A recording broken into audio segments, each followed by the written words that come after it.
Alright guys, I'm going to show you how to add a material that's a photograph and then add it as a texture. So I click on the materials. I have a default material here. I'm going to add one. New.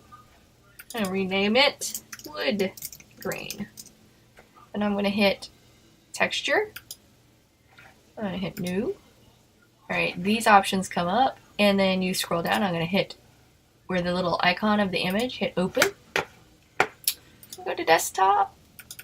Oh, actually desktop here. Then go to 3D modeling, wood floor, hit open image.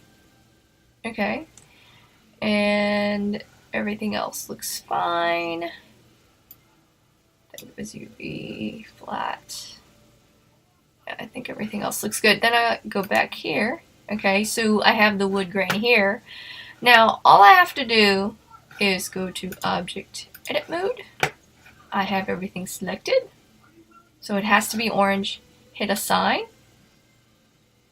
Okay, looks like nothing happened, but if I go down here, I gotta render. Look at that! It is now a wood textured cube. So when you are in these different viewport shadings, which really is gonna differ, like normally I'm in solid. Sometimes I do wireframe. I don't really do bounding box ever, but there's solid, which is the one that's the default.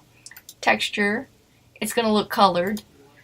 Material, it's going to look a little more, but really to get an idea of what it's going to look like is rendered. But when you're in rendered, it takes a lot of memory, so you just want to do that only when you want to see that it actually did get the texture on it as an image. Then I go back to solid, so I know it has that. Okay? So that's how you add an image as texture.